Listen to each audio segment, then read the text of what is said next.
Coming up on In the Life, the house and ballroom scene is alive and well in Newark, New Jersey. It's essentially a sense of family that's created. A conversation with New York Governor David Paterson and LGBT chronicler George Chauncey. I think people need to separate their fears and their anxieties from their conduct. And we go on the Downlow in Cleveland. It's how you're invisible if you're gay and black, or bi and black. All this and more on In the Life, documenting the people and the issues shaping the gay experience. In the Life is funded in part by the H. Van Ameringen Foundation, Arcus Foundation, New Paul Foundation, the estate of Richard W. Weiland, Broadway Cares, Equity Fights AIDS, and by the annual support of In the Life members like you. Welcome to In the Life. I'm Michael Billy. February is Black History Month, but this year is different thanks to the inauguration of President Barack Obama, a milestone in race relations and a source of pride and inspiration for us all. On tonight's episode, we shift our focus from the grand national stage to the smaller scale of daily life for LGBT African Americans.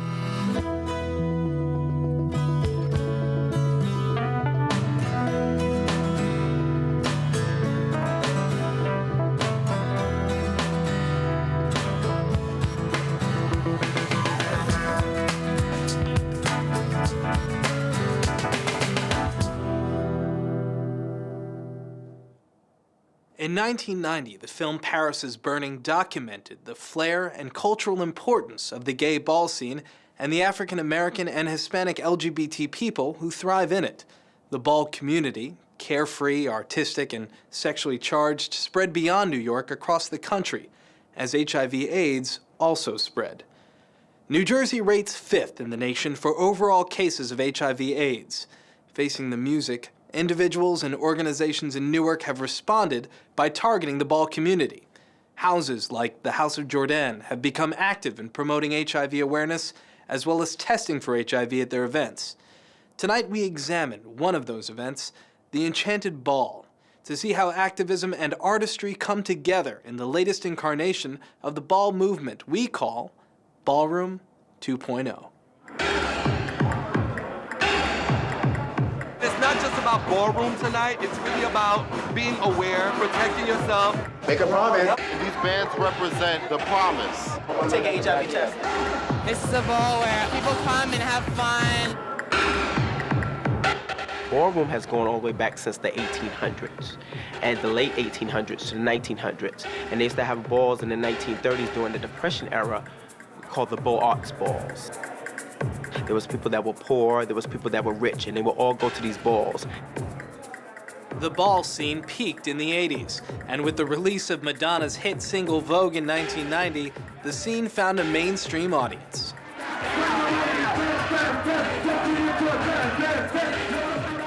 Now, voguing is actually, it was a way of battling without fighting. It was supposed to be a way of being able to fight without having to put hands on each other. And that's what that was about. You were supposed to be able to shut somebody up if you can work your hands and do a step that they couldn't do and make the crowd go up, much like breakdancing. Bernie McAllister is the father of the House of Jordan. He used to actually walk balls, but he saw his role as a father as an opportunity to begin to bring HIV prevention and education, as well as, helping young people to take a different road in their lives. A study conducted in 5 U.S. cities found that 46% of black men who have sex with men, or MSMs, were infected with the HIV virus. This increase in HIV strongly points to the need for prevention and education targeting black communities. One of the things the ballroom scene has done is taken on this initiative, this sort of button campaign around making people aware of the status. I am astonished that all of us are out here on a Wednesday night for a mini ball on a Wednesday, and just how fierce those runways were tearing it up. The Enchanted Ball is an event that we put on early in the spring of 2008, and it was an unbelievable opportunity for us to partner with another organization. Essentially what happened was GMHC decided to partner with POCC, People of Color in Crisis, and the two of us came together because we have a history of working with the house and ball community, and so it was very important that we show a united front and that we were really about the work. Now we're looking at how do we begin to get testing into venues that are not considered what you would call your traditional venues, but places where particularly young people go, which may be in the evening or early morning, such as bars, such as social venues, as well as maybe just cultural events. And don't forget that there's an HIV testing going downstairs for free with a $20 incentive. If I tap you on the shoulder, that means you must. When we go into a venue like a bar, a gay bar, and instead of just having outreach workers hand out palm cards, we actually look to change the structure of the venue. So we might have messages in cocktail napkins, we might have condom bowls or condom dispensers in the venues, we'll have PSAs that are playing above head and on flat screen TVs at the venue. And these things begin to actually structurally change the environment in a way that encourages people to have dialogue. The campaign tonight is make promises. It's like I promised myself that every time I engage in sexual activity that I'm going to be saved, and we want everybody to make promises to one another. Well, there's a promise for you to stay healthy, a promise for you to stop smoking, a promise for you to stay off drugs, a promise for you to stop drinking, a promise to take care of yourself and friends, and a promise to do no one harm. I think we should all make a promise to ourselves, no matter what it is. It's not just going to a ball per se, it's going to a ball, they check on your health, they're providing a lot of services, good services, checking on a lot of people that are displaced from families and whatnot, and actually making it a real good thing. Newark, New Jersey has become the epicenter of a new movement among the ball community to coordinate and implement HIV awareness in the houses themselves. When we look at the houses in the ball community, it's really a very interesting social phenomenon. By coming into a house, they move into now a social support system. It's essentially a sense of family that's created among these young folks who may not otherwise have that feeling at home or may not have support in other environments. And so they create these little pockets, these families called houses, and they come together, and there's a lot of mentorship that happens. So there's a lot of strength and beauty within the community, and there's a lot of resiliency there. The houses are actually built on the concept around an actual house where there's a mother and a father and children. And it formed out of that because there was a large homeless issue. As children were coming out to their parents, they were getting kicked out. And so they had nowhere else to go. I am a product of being pushed away from my family, coming out as, gay, and I found refuge as a Givenchy. Here is a self-contained, defined community that one can begin to provide services to and to introduce prevention activities through the mothers, through the fathers, and then hopefully the children too. One of the things that we have in our house is you either have to be in school or you have to be working. Some do both. If you can learn to multitask, then that's great. But time management is something that we help to work with them. And all these many different aspects they're trained in. How to make resumes, how to interview, how to dress for these things. Some of these things are brought from the ballroom scene, but also what is socially appropriate as well. A lot of stuff that we learn from the ballroom scene, we use in reality, like Regents said, when we go for job interviews, okay, I can do this, I know, my resume is good, and stuff like that. So sometimes they do play off each other. We was put on a probationary period. Like you had to be, within the month, you had to have yourself straight with a job, anything, like something, so you can be able to walk. Like he wouldn't let nobody walk that didn't have a job, wasn't in school or anything. And I believe that that's good because that makes you stronger. So it's not just about walking the balls. It's also about you need to also do other things to take care of yourself as a human being. I'm happier now because I have a family that I love, and I know they love me back, I care for. And more than anything, I can relate to them a lot. The more people understand how they can support each other within families, within social structures, those sort of values and that support, I think, absolutely impacts a person's esteem and a person's feeling of worth and overall sense of, access. And I think that would really impact somebody's decision making around using condoms or not, and impact their risk for HIV transmission. With increased focus and awareness around HIV prevention, the Ball community and its houses have set their sights on leading by example. To date, the gay Ball community remains one of the most active and progressive sources for outreach in the fight against HIV/AIDS. From your left to your right, they're mine. All my babies on their way to college, some getting back in school, some of them reaching the top of the ballroom scene. They're all mine, the House of Jordan. We let the young people run their ball. They competed for their categories. All the houses came. And it was really a great way for us to get young people tested. We tested a lot of people at that event for HIV. And it was really an unbelievable evening. It was very supportive and was a great example, I think, for young people of community work and what community work could look like.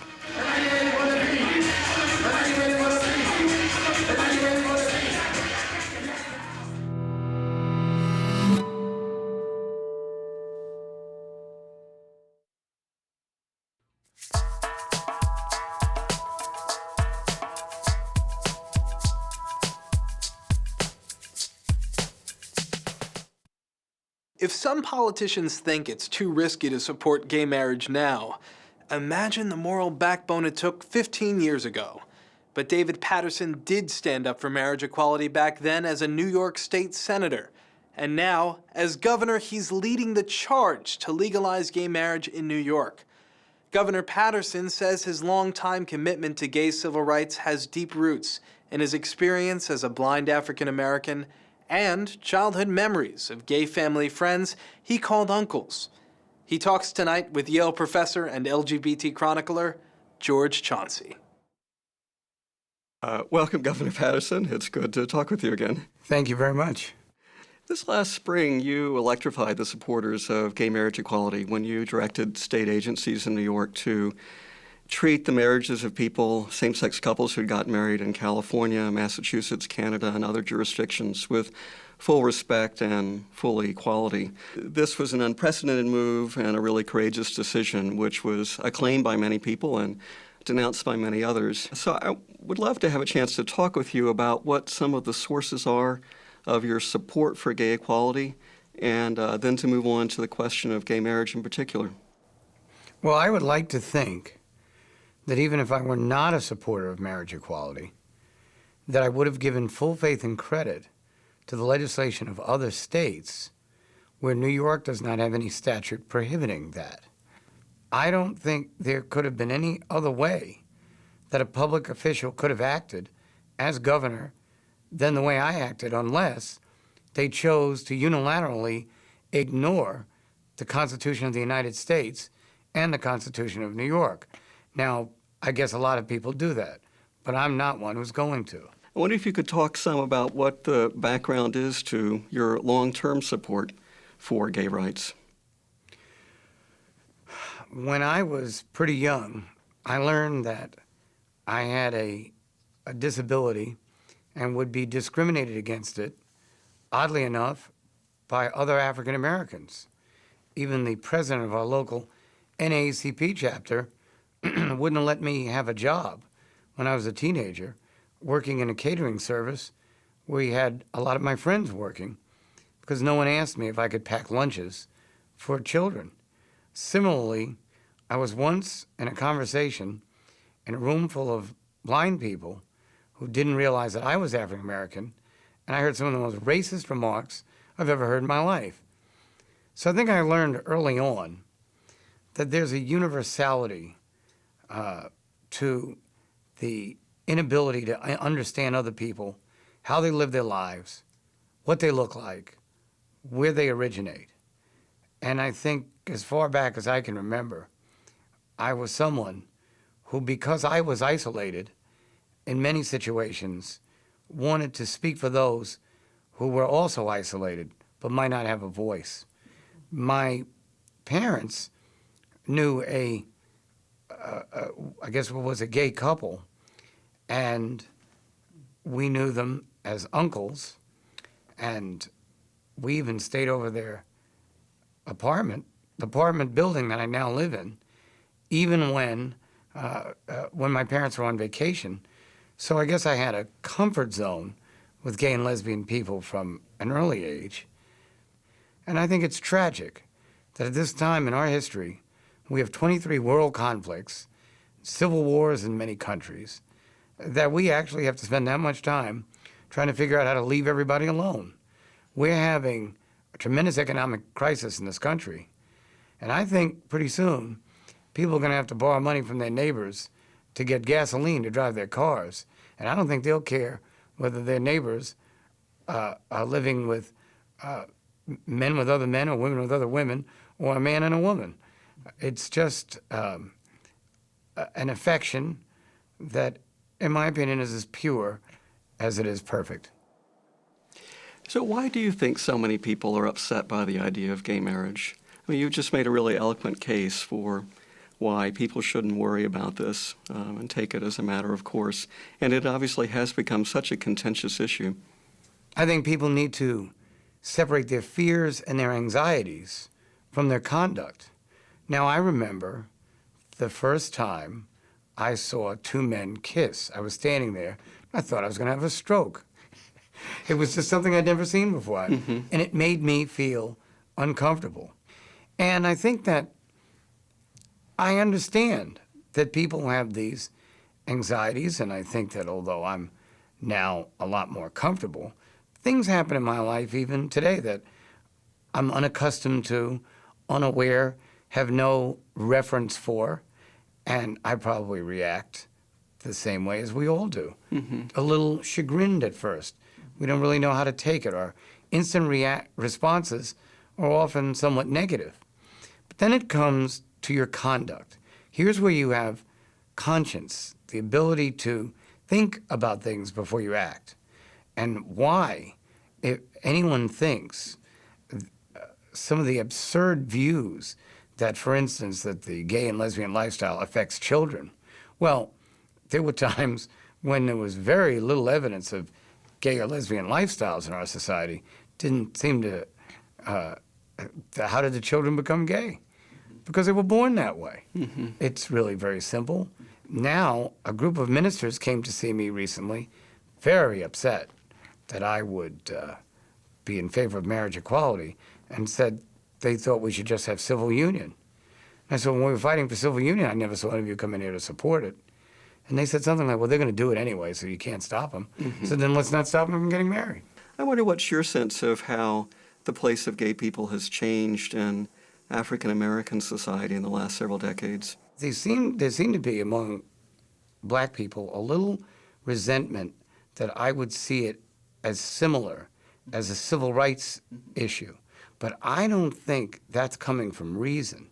That, I think, comes from a feeling that gay and lesbian people will be able to incorporate themselves into society a lot better than African Americans would, even though they would get these rights much later. Mm-hmm. So I think that what that was not necessarily an anger toward gay and lesbian people per se, as much as it was an admonishment and vilification of a society that has begun to give women, to give people of different national origins and gay and lesbian citizens a greater opportunity in our society, Mm-hmm. but still struggles Mm-hmm. with the racial issues Mm-hmm. that were there from our founding Declaration of Independence and Constitution. Mm-hmm.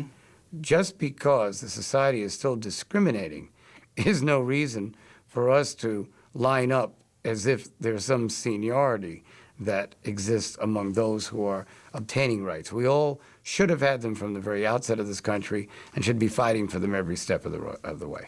Many of Dr. King's closest associates, his widow, Coretta Scott King, John Lewis, Julian Bond, Jesse Jackson, have been very powerful and eloquent supporters of gay civil rights and have argued that, in their own vision, it is a logical next step in the struggle for human rights, that it comes out of the struggle that they were so important in initiating. I'd like to believe that Dr. King, as soon as he became aware, would have spoken for gay and lesbian citizens in this country, and again would have gone away what would have been predictable in favor of the higher value and the higher calling. And the fact that he wasn't here in the 70s and 80s to have been such an historic figure as he was probably caused us to have to work it out ourselves and obviously take longer. It's an honor to talk with you, and I'm a great admirer of the courage you've displayed on this issue and many other issues. Thank you for your work. Thank you.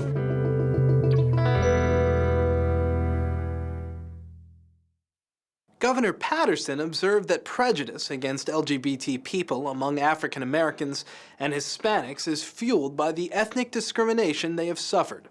The stigma of being LGBT in the African American community drives many gay and bisexual men to keep it on the down low, leading double lives, denying their true sexuality, at times even to themselves. According to documentary filmmaker Abigail Child, being on the down low is a complex lifestyle with many meanings, and even more complicated to capture on film.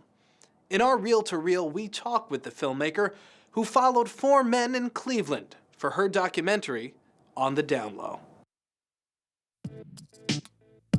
Down low is not only a black man married to a woman who's going out and having secret gay sex. Down low can be a lot of things. It can mean you're not out to your friends, you're not out to your family.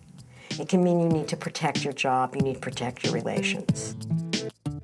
People may make the down low seem like it's guys who dress like dope dealers, dress like thugs, and that's the guy that's on the down low because he sleeps with a woman and sleeps with a man at the same time, so he's on the down low. You can be on the down low from a lot of things. You know, I've seen guys that I would look at and wouldn't even know messed around. I even know a guy now that's married. He is a white guy. He said he stayed with his wife for the kids. He's on the DL, most definitely. It's actually a much wider, much more open self-identification that's giving black men a permission to be gay or to at least experience same-sex love without, you know, putting them under labels they don't want to be.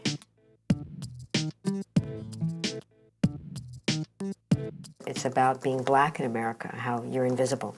And in this case, it's how you're invisible if you're gay and black, or bi and black. I identify myself as being bisexual, of course, because I am still attracted to females.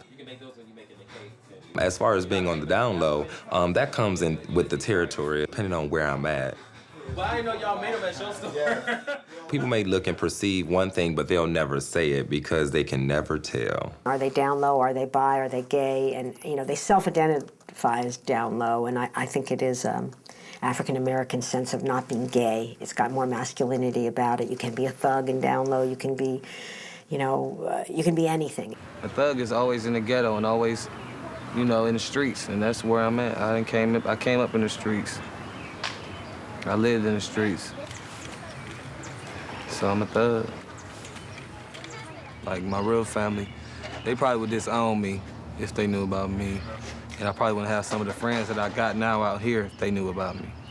So that's why someone would want to be down low, just from the reaction that other people, their friends would have about it or their family would have about it. I think in the black community, it's a bigger issue because of the role of the church. My pastor, he likes to talk to me a lot about my sexuality as far as, you know, how I need to change my life and how I need to, you know, go live my life straight. I'm not living right by God. My dad, because he's, you know, the standard military guy. I've been in the Army. I want you to play football. I want you to play something. I want you to do something. Don't be gay. It's important because it's part of the community that isn't spoken about. I mean, it's important for the women lovers of these men, but it's actually important for the men themselves. And I think for kids or people in the world who have some hesitancy in a world that is not completely liberated, to be gay, to be, you know, to be out, to be proud. Kerwin used the film to come out to his father and to his colleagues, so clearly he was somebody he wanted to tell the story. it's been really hard and complicated trying to decide how I was going to do it, or how it was going to take place anyway. Not knowing what he was going to say too plays a big factor, because I'm his only son and he was in the Army, so that's going to probably be a lot on him to handle. Please enter your prepaid card number. In the film, we'd actually spent the Saturday phoning him all day and not getting through, and then waiting till the next day, and the father finally answered. I can tell you anything, right? Yeah. Okay. Well, since I was like 16 years old, I've been like, I've been bisexual, and I don't know if you ever knew it or. I mean, we've heard things, you know what I'm saying? Things have been said or whatever, but I guess it's different hearing it. But listen, you're my son, you know that, right? Yeah. I love you, man. I support you, whatever you do. We do live these complicated lives and complicated desires. And I mean, I viewed these guys as extremely courageous for making the choices they were making in their lives. It was a very complicated life they were trying to hold together. And that seemed really worthy of looking at.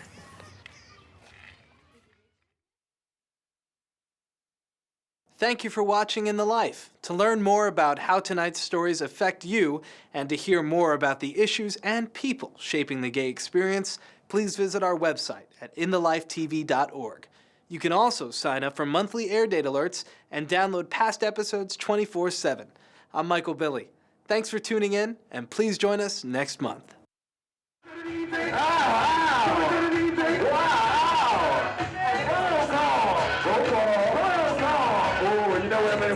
Are you ready for the rhythm? Are you ready for the beat? Are you ready for the rhythm? Are you ready for the beat? Are you ready for the rhythm? Are you ready for the beat? Are you ready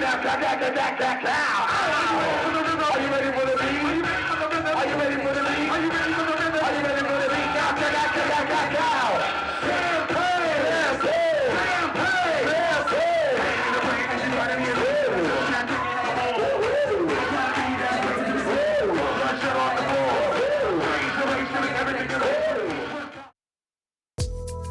In the Life is funded in part by the H. Van Ameringen Foundation, Arcus Foundation, New Paul Foundation, the estate of Richard W. Weiland, Broadway Cares, Equity Fights AIDS, and by the annual support of In the Life members like you.